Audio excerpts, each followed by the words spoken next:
ஒரு ஆண்டர்பிரினர் பண்ணக்கூடாத 3 விஷயத்த பத்தி தான் நான் பேச போறேன் இன்னைக்கு. எப்பவுமே பண்ணக்கூடாத 3 விஷயங்கள்.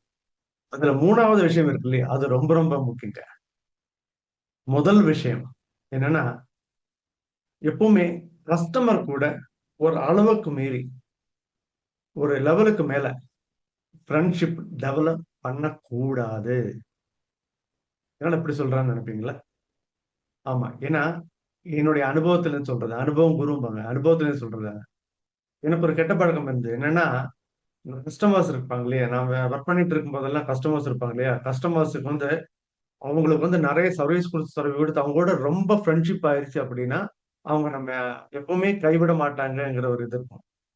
இப்படி ஃபீலிங் இருக்கும் இல்லையா? ரொம்ப திக் ஃப்ரெண்ட்ஸ் ஆயிட்டோம் அப்படின்னா. அப்ப என்ன நடக்கும்னா, நம்ம லெவலுக்கு மீறி நம்ம ஃப்ரெண்ட்ஷிப் டெவலப் பண்ணும்போது, நம்ம சொல்ற விஷயம் எல்லாமே வந்து அவங்க ஒரு கஸ்டமரா எடுத்துக்க மாட்டாங்க. ஒரு ஃப்ரெண்டா எடுத்துக்க ஆரம்பிப்பாங்க. அப்ப ஃப்ரெண்டா எடுத்துக்க ஆரம்பிக்கும்போது என்ன ஆகும்? இந்த சொல்ற விஷயத்துல சீரியஸ்னஸ் போயிடும். அதே மாதிரி தான் நீங்க உங்களுடைய சப்ளையர் கிட்ட நீங்க ஒரு சப்ளையரா உங்க கஸ்டமர்ட்ட ரொம்ப பழகுறீங்க வச்சுக்கோங்க. அப்ப என்ன ஆகுன்னா, சில சமயம் உங்களுக்கு பேமெண்ட் கேட்கிற டைம்ல நீங்க ரொம்ப ரிலேஷன்ஷிப் டெவலப் பண்ணிட்டீங்க. எப்படிடா பேமெண்ட் கேட்கறது? கொஞ்சம் தயங்கி தயங்கி கேட்க ஆரம்பிச்சுருவீங்க. அதே மாதிரி அவங்க என்ன பண்ணுவாங்க? அவங்களுக்கு கொஞ்சம் நெருக்கடி இருக்கு. இந்த காசுக்கு நெருக்கடி இருக்கு அப்படின்னா, உடனே என்ன பண்ணிடுவாங்க? "ஏய் அப்புறம் பார்த்துக்கலாம்ப்பா. கொஞ்சம் வெயிட் பண்ணுப்பா. உனக்கு தான் தெரியுமே"ங்கிற மாரி சொல்ல ஆரம்பிச்சுருவாங்க. அப்ப நமக்கு அங்க ஒரு ஒரு பேரியர் கிரியேட் பண்ணவே முடியாது. ஏன்னா, நமக்கு வந்து அவங்கள நல்லா தெரியும். அவங்களுக்கு வந்து நம்மள நல்லா தெரியும். அப்படி இருக்கும்போது, ஒரு கட் அண்ட் ரைட்டா நமக்கு எப்பவுமே பேசவே முடியாது. சரிதானே? அப்ப அது வந்து ரொம்ப ரொம்ப முக்கியங்க. ஏன்னா, நான் எப்போலாம் நான் என்னுடைய கஸ்டமர் கிட்ட வந்து நான் ரொம்ப என்னது அந்த கஸ்டமர்ங்கிறதுக்கு மீறி நான் வந்து ரிலேஷன்ஷிப் ஒரு ஃப்ரெண்ட்ஷிப் டெவலப் பண்ணியிருக்கேனோ, அப்போ எல்லாமே எனக்கு என்ன நடந்திருக்குன்னா, அந்த கஸ்டமர் எனக்கு ஃபைனலி நான் லூஸ் பண்ணியிருக்கேன்.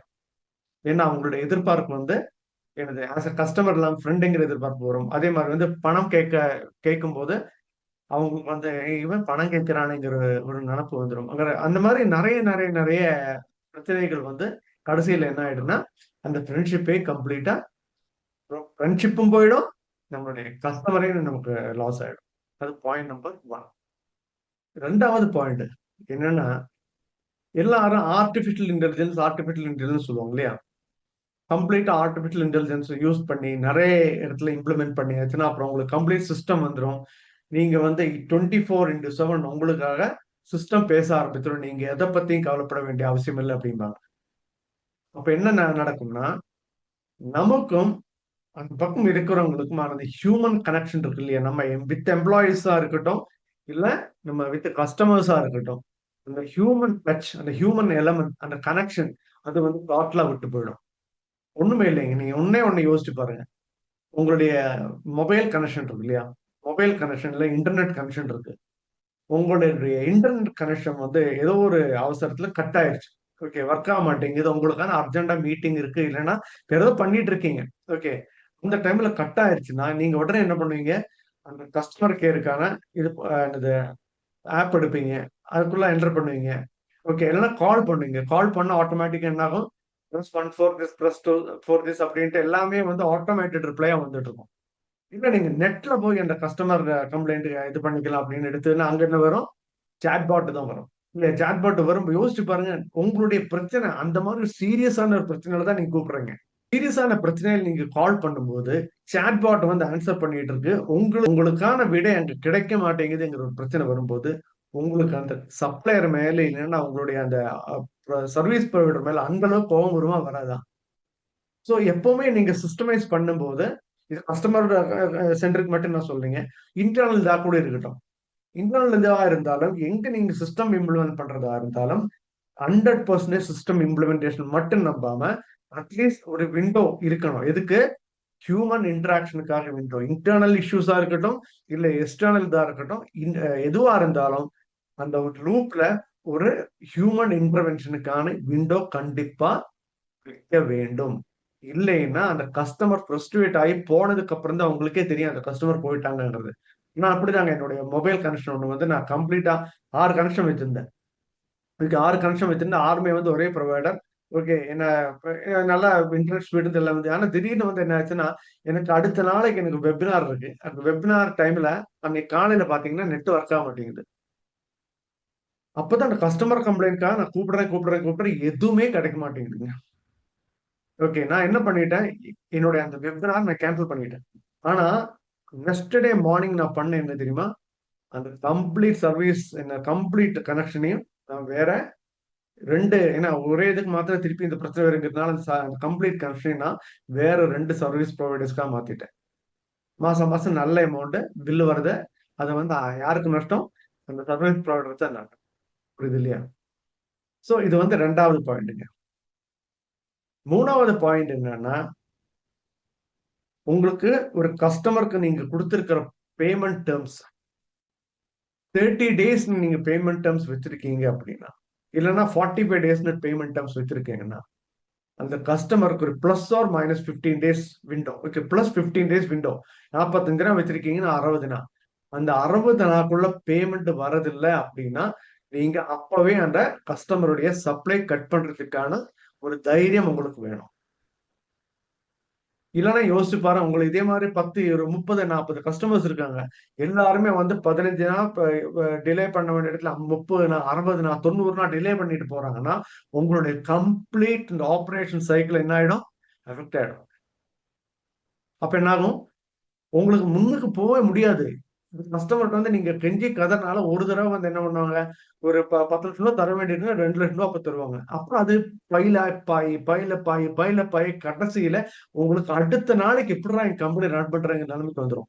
அதுவும் எஸ்பெஷலி பார்த்தீங்கன்னா, அந்த ஃபர்ஸ்ட் வீக் இருக்குல்ல, அது வருது பாருங்க ஃபர்ஸ்ட் வீக். ஃபர்ஸ்ட் வீக் என்ன ஆகும்? சம்பளம் குடுக்கணும், ரெண்ட் இருந்தா ரெண்ட் குடுக்கணும், இல்லன்னா நெறைய பேங்க் லோன் இருக்கு, எல்லாமே இருக்கும். போய் செத்துறலாமான்னு இருக்கும். கரெக்ட் தானே? அந்த ஒரு நிலைமைக்கு வராம இருக்கணும்னா நீங்க என்ன பண்ணணும்? இனிஷியலாவே கஸ்டமர் அந்த டைம்ல உங்களுக்கு கஸ்டமரா வந்து உங்களுக்கு என்னது இல்லாம போனா கூட பிரச்சனை இல்லைங்க. இது என்னாகும் 30 நாள் வர வேண்டிய கஸ்டமர் 120 நாள், 180 நாள், 200 நாள் ஆயிட்டு தரலைங்க. அந்த டைம்ல நான் இனிமே சப்ளை பண்ண மாட்டேன் அப்படி சொல்லும்போது இது என்ன ஆகும்? அந்த கஸ்டமர் உடனே என்ன பண்ண இனிமே நீ சப்ளை பண்ண வேண்டாம் அப்படின்றுவான். நமக்கு கஸ்டமரும் போச்சு, வர வேண்டிய பணமும் போச்சு. இந்த 3 பாயிண்ட் நீங்க கண்டிப்பா கவனிச்சே ஆகணும். முதல்ல இந்த 3வது பாயிண்ட் ஏன்னா பணம் இல்லைன்னா பிசினஸ் முன்னுக்கே போக முடியாதுங்க. என்னதான் இருந்தாலும் சரி, யாரு என்ன வேணா சொல்லிக்கிட்டும், யார் என்ன வேணா உங்கள அப்படி இப்படின்னு எல்லாம் என்ன புகழ்ந்து பேசிக்கிட்டு எல்லாம் ஆனாலும் சரி, பணம் இல்லையா? நமக்கு முன்னாடி போகவே முடியாது. சோ அதுக்கான நீங்க ரெடியா இருக்கணும். எப்படி ரெடி ஆக முடியும்? நீங்க எப்பவுமே குறைஞ்சது 1 மாதம் புதுசா 2 கஸ்டமரையாவது நீங்க மேனுஃபேக்சரிங் கம்பெனியா இருந்தா குறைஞ்சது ஒரு 2 கஸ்டமரையாவது ஆட் பண்ணிட்டு போயிட்டே இருக்கணும். எந்த கஸ்டமரும் உங்களுடைய டர்ன் ஓவர்னுடைய 20% மேல டோட்டல் டர்ன் ஓவர்னுடைய 20% மேல எந்த கஸ்டமர் இருக்கக்கூடாதுங்கிற அந்த எஸ்ஓபியில அந்த சேல்ஸ் எஸ்ஓபியில இருக்கட்டும், இல்ல உங்க கம்பெனி ஓவரால் இந்த பிசினஸ் பிளான்லயா இருக்கட்டும், ரொம்ப கிளீனா தெளிவா எழுதி வச்சு அதை அவங்களுக்கு உங்க சேல்ஸ்ல இருக்கிறவங்களும் தெரிய வைக்கணும். எல்லாருக்கும் தெரியணும். அக்கௌண்ட்ல இருக்கிறவங்களும் தெரியணும். என்னது 20% மேல எந்த கஸ்டமரும் உங்களுடைய கான்ட்ரிபியூட்டரா இருக்கக்கூடாதுங்கிறது.